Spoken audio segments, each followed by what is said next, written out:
Hi, I'm Joshua Burridge and this is my presentation on the preservation of foods.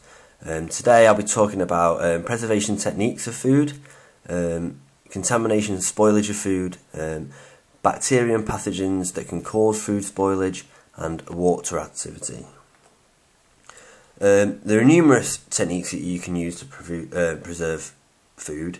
One of the main ones is temperature control. This can range from various things. First of all, freezing. This is where it kills bacteria and reduces water activity. This is good and it will have less spoilage. There's refrigeration, which is a decrease in temperature, but to above freezing, round about 5 degrees centigrade. It doesn't kill the bacteria, or it does, it slows it down, so it has a shorter shelf life. And there's also ultra heat treatment too. This is where you heat a product over 135 degrees centigrade for 1 to 2 seconds.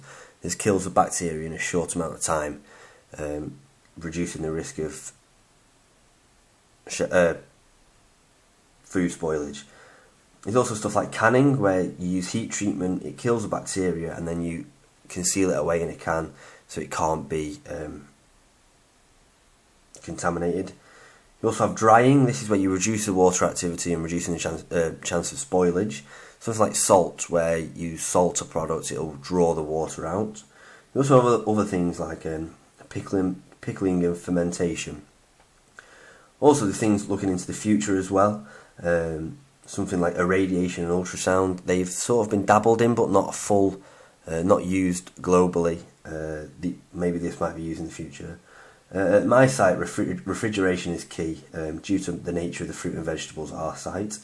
Obviously it has a lower shelf life, and also to keep what we need to do is make sure we keep the temperature levels low and improve stock rotation, so you're not keeping stuff on site for a long time, increasing the risk of spoilage. Contamination of spoilage. At our site especially, there's a lot of staff that work in touch with lines, and this can cause physical contamination.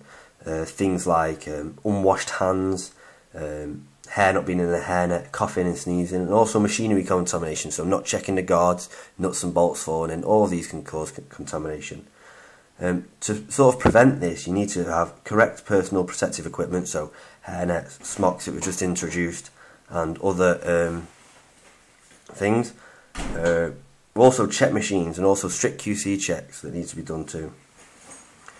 We also have food spoilage as well. This is where the nutritional value, texture and flavour is decreased.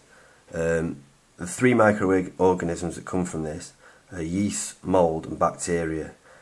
Yeast is where the product decomposes, usually with high sugar content. On the other hand, also it can be positive for things such as alcohol and bread. Also moulds. These grow on the surface of products and can cause a bad smell and a bad taste. All of these contribute to food spoilage. There's also bacteria. These are harmful pathogens. These can include things like Clostridium botulinum, Listeria, E. coli and Salmonella. Usually this is where there's high water activity, high sugar, and the temperatures between 68 degrees and 77 degrees Fahrenheit. But also things like Listeria and Clostridium botulinum can grow at refrigerated temperatures too, which can cause a real issue. How harmful can they be? They can be potentially fatal, in some cases, very rare, but also small strains of E. coli can be very dangerous. You don't need a lot of it. And botulinum can cause permanent paralysis, and Salmonella heavy vomiting. To prevent this, you've got to preserve the food properly, freeze it to kill bacteria, or even boil on the other side, and also don't leave open in room temperatures. This is a haven for bacteria to grow. Also, when you're heating it, make sure you heat it thoroughly. Water activity. This is where this is key for bacteria to grow. Higher the water, higher the chance of spoilage. There's a lot of risk of spoilage, food poisoning and other harmful pathogens getting in. Also, sometimes the pH level can be a problem too. It's influential. A low acid product between 4.5 on the pH scale and 7, and high water activity can be susceptible to real spoilage. some of the examples, botulinum is at a high water activity of 0.93, but also moles can't grow any less than 0.8. So the sort of key there is to make sure that you keep the water activity of your products to the minimum, and all of that is key. Thank you.